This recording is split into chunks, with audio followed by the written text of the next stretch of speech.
હવે આપણે જાણીએ છીએ કે આપણે સ્ટાન્ડર્ડ 12th કોમર્સમાં સબ્જેક્ટ ઇંગ્લિશમાં યુનિટ 8 રીડ 1 ફોર યુથ આપણે સ્ટાર્ટ કરેલ છે. તો આજે આપણે વિદ્યાર્થી મિત્રો એ યુનિટને આપણે આગળ વધારવા જઈ રહ્યા છીએ.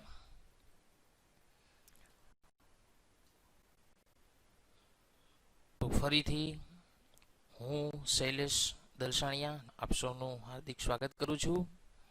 બરાબર, a unique way to learn English. Standard 12th Commerce English textbook Unit 8 Read 1 for Youth. તો તમે જોઈ શકો છો મિત્રો, તમારી સ્ક્રીન ઉપર અત્યારે સ્પેલિંગ આપવામાં આવેલા છે. દરેક વિદ્યાર્થીએ સૌથી પહેલાં તો છે સ્પેલિંગ છે પાકા કરવાના, જેથી કરીને તમારે ટ્રાન્સલેશનમાં છે કોઈ જાતની પ્રોબ્લેમ ન થાય. જેટલા વિદ્યાર્થીઓ તમે સ્પેલિંગ વ્યવસ્થિત છે પાકા કરશો તેટલી જ છે તમે ટ્રાન્સલેશનને સમજવામાં સરળતા રહેશે. એટલે ખાસ ધ્યાન રાખજો કે દરેક વિદ્યાર્થીઓએ પહેલાં તો સ્પેલિંગ છે વ્યવસ્થિત છે પાકા કરવા. ઓકે, તો આપણે આજે 7મો પેરેગ્રાફ છે એ આપણે પહોંચ્યા છીએ. બરાબર, જોયું છે ભાષાંતર એનું. ખાસ બધા વિદ્યાર્થીઓ છે ધ્યાન રાખજો. આફ્ટર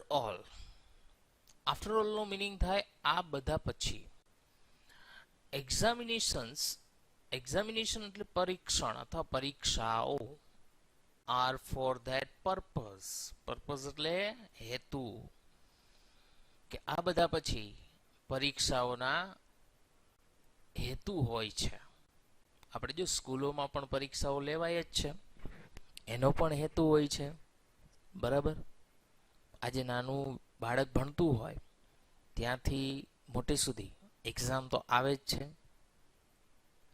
પણ એ એક્ઝામનો કંઈક હેતુ હોય છે. જો જનરલી જે એક્ઝામ હોય, બરાબર, એ સૌથી પહેલો એનો હેતુ તો એ હોય છે કે તમને કયા સ્થાને મૂકવા. બરાબર, તમારી ખામી નથી કાઢવાની, પણ તમને કયા સ્થાને છો, તમે કયા રેન્ક ઉપર છો એ નક્કી કરવાનું છે. ઘણા વિદ્યાર્થીઓને એવું હોય કે પરીક્ષાઓ છે એ તો માત્ર તમને શું નથી આવડતું એ ચેક થાય છે, નહીં, પણ તમે કયા લેવલ ઉપર છો, કયા રેન્ક ઉપર છો એ નક્કી કરવા માટે એક્ઝામ હોય છે. આમાં પણ જો અલગ અલગ પર્પઝ છે. પહેલો પર્પઝ શું છે તો કે to give you a position, તમને સ્થાન આપવા માટે કે તમે કયા સ્થાને છો. તમારી એક્ઝામ લેવાની છે, તમે કયા સ્થાને આવો છો એ નક્કી કરવા માટે. ટુ મેક યુ સમબડી, તમને કોઈ બીજા જેવા બનાવવા માટે, ડોક્ટર બનાવવા માટે, વકીલ બનાવવા માટે. એની પણ એક્ઝામ હોય છે ને.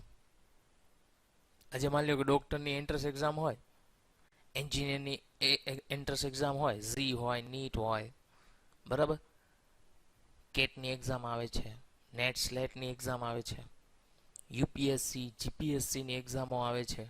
આ બધી એક્ઝામો તમને કોઈ બીજા જેવા બનાવવા માટે જ હોય છે ને.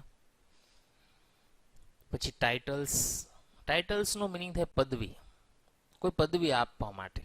માની લો કે તમે ગ્રેજ્યુએશનની પરીક્ષા દીધી તો તમને સ્નાતકની પદવી મળે છે. પોસ્ટ ગ્રેજ્યુએશનની પરીક્ષા દીધી તો તમને પોસ્ટ ગ્રેજ્યુએશન એટલે કે અનુસ્નાતકની પદવી મળે છે. તમે ઇવન 12th પાસ કરો છો તો તમે 12 પાસની પદવી મળે છે. એટલે પદવી આપવા માટે. પોઝિશન એટલે કે સ્થાન આપવા માટે. And knowledge encourage you, position and knowledge એટલે કે સ્થિતિ, જેને આપણે સ્થાન પણ કહી શકીએ. નોલેજ એટલે જ્ઞાન. ઇન્કરેજ કરવું એટલે પ્રોત્સાહન આપવું. યુ ટુ બી સમથિંગ, કે તમને સ્થાન અને જ્ઞાન છે તમને કંઈક બનવા માટે પ્રોત્સાહન આપે છે. તો જો આપણું નોલેજ હોય એ આપણે હંમેશા ઇન્કરેજ કરતું હોય. માની લો આપણામાં સાયન્સનું નોલેજ છે તો આપણે એન્જિનિયર અથવા ડૉક્ટર બનવા માટે છે પ્રોત્સાહિત કરતું હોય. આપણામાં જે નોલેજ છે એ આપણને ઇન્કરેજ કરે, આપણને પ્રોત્સાહન આપે. આગળ જોઈએ. Have you not notice that? Notice કરવું એટલે નોંધવું. શું તમે નોંધ્યું નથી કે યોર પેરેન્ટ્સ એન્ડ ટીચર્સ, કે તમારા માતા પિતા અને શિક્ષકો, ટેલ યુ ધેટ, કે જે તમને કહે છે કે you must amount to be something in like, કે તમારે કોઈક બીજા જેવું બનવું જોઈએ. તમારે કોઈ બીજા જેવું બનવું જોઈએ. That must be successful like your uncle or grandfather. સફળ માણસો જેવા કે તમારા અંકલ અથવા કાકા હોય, મામા હોય, ઓર ગ્રેન્ડફાધર અથવા દાદા કે નાના. કે તમારા પેરેન્ટ્સ, શું તમે નોંધ્યું નથી કે તમારા પેરેન્ટ્સ તમને એવું કહે છે કે તમારે તમારા અંકલ અથવા ગ્રાન્ડફાધર જેવું સફળ બનવું જોઈએ. હંમેશા જોજો, આપણે આપણા ફેમિલીમાં કહેતા જ હોઈએ છીએ કે તારા કાકા છે કે તારા મામા છે એ બહુ સારી પોઝિશન ઉપર છે, વકીલ બની ગયા, ડોક્ટર બની ગયા, પોલીસ બની ગયા, તો તારે બનવું જોઈએ. આવું આપણને ઘરમાંથી કહેતા જ હોય. Or you try to imitate. આ જે ઇમિટેટ શબ્દ છે, ઇમિટેટનો મિનિંગ થાય નકલ કરવી. એક્ઝામ્પલ ઓફ સમ હીરોઝ, અથવા તમે હીરો એટલે કોઈ હીરો, આપણા નેતા પણ કહી શકીએ, બરાબર. અહીંયા હીરો, અથવા તમે કોઈ હીરોનું ઉદાહરણની નકલ કરો. જો ઘણા બધા અમુક ફિલ્મોમાં જોઈને હીરો જેવો બનવા માંગતા હોય છે. To be like the master, તમારા ગુરુ જેવા. ધ સેન્ટ, સાધુ જેવા. So you are never free, તો તમે ક્યારેય આઝાદ નથી. શા માટે? કારણ કે તમે જો આવા બધા એક્ઝામ્પલોને અનુસરશો ને તો તમે આઝાદ નથી રહેવાના. જો તમે ફિલ્મોમાં જોઈ અને હીરો બનવાની કોશિશ કરો તો તમે હીરો નથી બની શકતા. તમે તમારા મામા, કાકા, માસા, માસી કે રિલેટિવ્સમાં કોઈ પણને એની સ્થિતિ જોઈ અને તમે એના જેવા બનવા માંગો તો તમે આઝાદ નથી. કારણ કે એના વિચારો તમારા પર હાવી થઈ જાય છે. એટલે અહીં લેખક એવું કહેવા માંગે છે કે આપણે જે બનવું છે ને એ આપણે ડિસાઈડ કરીએ. આપણા માતા પિતા કહેતા હોય કે તું ફલાણા જેવો બન, તેના જેવો બન, એવું નહીં, આપણે ડિસાઈડ કરવાનું છે. Whether you follow the example of master, કે પછી તમે તમારા ગુરુના ઉદાહરણને અનુસરો. ફોલો કરવું એટલે અનુસરવું. અ સેન્ટ એટલે સાધુ, અ ટીચર એટલે શિક્ષક, અ રિલેટિવ્સ એટલે તમારા સગા સંબંધી. Or stick to a particular tradition. Stick એટલે વળગી રહેવું, પર્ટિક્યુલર એટલે ચોક્કસ, ટ્રેડિશન એટલે પરંપરા, અથવા તમે કોઈ ચોક્કસ પરંપરાને વળગી રહો. ઘણા બધા અમુકમાં જો ડોક્ટરના છોકરા ડોક્ટર જ હોય, ઘણા આપણે એવા કિસ્સા જોયા છે. એ શું કરતા હોય, એક ટ્રેડિશનને વળગી રહેતા હોય કે મારા પપ્પા ડોક્ટર છે તો હું ડોક્ટર બનું, અથવા પપ્પાને એવું હોય કે હું ડોક્ટર છું તો મારા દીકરાને ડોક્ટર બનાવું. ઇટ ઓલ ઇમ્પ્લાઇઝ નો મિનિંગ થાય સૂચન કરવું, સૂચવવું. It all implies a demand on your part to be something. આ બધું એવું સૂચવે છે કે તમે કોઈક બીજાનો ભાગ છો. કારણ કે તમે તમારો ભાગ નથી રહેતા, તમે પછી બીજાને ફોલો કરો એટલે એના વિચારો પ્રમાણે ચાલો. તમે હંમેશા એવું વિચારો કે ભાઈ તે એવું કરે છે તો હું પણ એવું કરું, તો એના વિચારો પ્રમાણે તમે ચાલો છો. તમે તમારા વિચારો પ્રમાણે ચાલતા નથી. And it is only when you really understand, અને તમે આ ખરેખર સમજો, this fact that there is a freedom, આ હકીકત છે કે તે આઝાદી છે. તમે આ બધી વસ્તુને સમજવા માંડો તો તમે આઝાદીને સમજો એમ. કારણ કે જો તમે બીજાના પ્રમાણે ચાલો, આપણા રિલેટિવ્સ હોય, સગા સંબંધીઓ હોય, એના પ્રમાણે ચાલશો તો તમે આઝાદ રહેતા નથી. એટલે સૌથી પહેલી વસ્તુ શું સમજવી જરૂરી છે કે આપણે શું ઈચ્છીએ છીએ, આપણે શું બનવું છે એ પ્રમાણે ચલાય. આગળ જોઈએ, આગળના પેરેગ્રાફમાં આમાં શું કહે છે કે the function of education. Function એટલે કાર્ય, એજ્યુકેશન એટલે શું થાય? શિક્ષણ. કે શિક્ષણનું એક કાર્ય છે. Then is help to your from childhood. કે શિક્ષણનું એક કાર્ય છે કે જે તમને તમારા બાળપણથી મદદ કરે છે. Not to imitate anybody. કે કોઈની નકલ ન કરવી. કે શિક્ષણ એવું બાળપણથી, કે શિક્ષણનું એવું કાર્ય છે કે જે બાળપણથી એવું સૂચવે છે કે કોઈની નકલ ન કરવી. But two be your self all the time. Your self એટલે સ્વ, પણ હંમેશા તમે સ્વ રહો. સ્વ એટલે પોતે રહો. બીજાના પ્રમાણે નહીં ચાલવાનું, પોતાના પ્રમાણે ચાલવાનું. And this is the most difficult things to do. અને આ કાર્ય કરવું એ ખૂબ જ અઘરું છે. અત્યારના સમયમાં સ્વ રહેવું ને એ ખૂબ જ અઘરું છે. કારણ કે આપણને બીજાના પ્રેશરો આપણી ઉપર આવતા હોય છે. આપણે તો બીજું જ બનવું હોય છે, પણ આપણા કુટુંબમાં, આપણા ફેમિલીમાં, આપણા રિલેટિવ્સમાં આપણા ઉપર પ્રેશર નાખ કરતા હોય. Whether you R અગલી or beautiful. કે તમે અગલી એટલે કદરૂપા, કે તમે કદરૂપા હોય કે સુંદર હોય. Whether you are envious or jealous. આ બેનો મિનિંગ આમ તો સેમ જ થાય છે. એન્વિયસ એટલે ઈર્ષાળુ, જેલસ એટલે પણ શું થાય? એક પ્રકારનું અદેખા, ઈર્ષાળુ થાય. કે તમે અદેખા હોય અથવા તો ઈર્ષાળુ હોય. Always to be what you are. હંમેશા તમે જે છો તેવા રહો.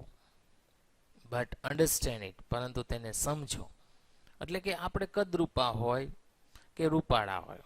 ઘણી વખત આપણે માની લો કોઈ વ્યક્તિ કદરૂપો છે તો એ રૂપાળાને જોઈને ઈર્ષા કરતો હોય કે આ કેવો રૂપાળો છે. બરાબર, સ્ત્રીઓમાં તેવું વધુ હોય છે.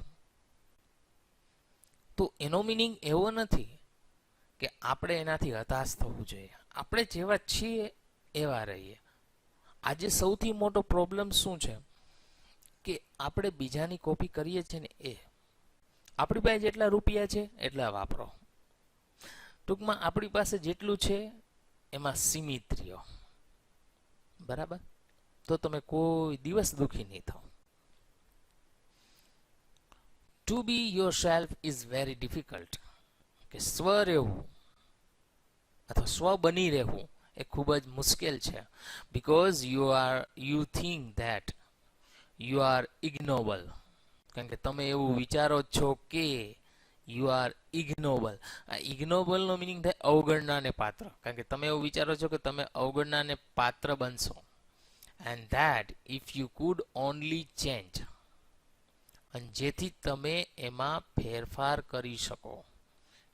That if you could only change. જો તમે એમાં ફેરફાર કરી શકો. What you are into be something noble. What you are into something noble. Noble નો મિનિંગ શું થાય? ઉત્કૃષ્ટ. કે તમે કંઈક ઉત્કૃષ્ટ બનવા માંગો છો. It would be a marvellous. Marvellous એટલે શું થાય? અદ્ભુત. તમે અદ્ભુત બનશો. But that never happens. પરંતુ તે ક્યારેય થતું નથી. મીન્સ કે જો તમે આ ચેન્જ કરી શકો ને તો તમે ઉત્કૃષ્ટ બનશો, અદ્ભુત બનશો. પણ એવું તો આપણે કરી શકતા નથી. આપણે તો બીજા કે એમ જ કરીએ છીએ. વેરિયસ જ્યારે બીજી બાજુ. If you look at what you actually are. જો તમે, ઇફ નો મિનિંગ એ શું થાય? જો તમે એવું જોવો કે હકીકતમાં તમે શું છો, એન્ડ અન્ડરસ્ટેન્ડ ઇટ, અને જો તેને સમજો, then that very understanding there is a transformation. Then that is very understanding. તો ત્યાં તમારી સમજણ હશે, there is a transforming. Transformation એટલે એનો મિનિંગ શું થાય? બદલાવ. તો ત્યાં બદલાવ હશે. સો ફ્રીડમ લાઈઝ, લાઈઝ એટલે રહેલું, તેથી આઝાદી રહેલી છે, not in trying to become something different, કે કંઈક અલગ કરવામાં નહીં, nor in doing whatever you happens to feel like doing, કે તમને જે અનુભવો છો તે કાર્ય કરવામાં નહીં, nor in following the authority of tradition, કોઈ પરંપરાને આધીન નહીં. ફોલોઈંગ કરવું એટલે અનુસરવું પણ થાય, કોઈ પરંપરા કે સત્તાને અનુસરવામાં નહીં. ઓફ યોર પેરેન્ટ્સ, તમારા માતા પિતાની, ઓફ યોર ટીચર્સ, તમારા શિક્ષકોને, but in understanding what you are from moment to moment, પણ તમે ક્ષણે ક્ષણે શું છો તે સમજવામાં છે. એટલે મિત્રો આ જે બે પેરેગ્રાફ છે એ એવું સમજાવે છે કે આપણે બીજાના કહેવાથી આપણે ન આગળ વધવું જોઈએ. હંમેશા આપણે આપણા વિચારો જ નો અમલ કરવો જોઈએ. બીજાને જોઈ આપણે એનું અનુસરણ કરશો તો આપણે હંમેશા ગુલામ જ રહેશું. પછી આપણા માતા પિતા કહેતા હોય, શિક્ષકો કહેતા હોય કે પછી ગમે તે. જો એનો મિનિંગ એવો નથી, હું અહીંયા એવું નથી કહેતો કે શિક્ષકોનું માનવું ન છે, માનવું જોઈએ, સાચું છે એ ચોક્કસ મને. પણ જ્યારે આપણા ફ્યુચરની વાત આવે, આપણા કેરિયરની વાત આવે, ત્યારે આપણે જ ડિસાઈડ કરવાનું હોય છે કે આપણે શું કરવો છે. એટલે આઝાદી એવી વિચારસરણીમાં જ રહેલી છે. સમજાણું?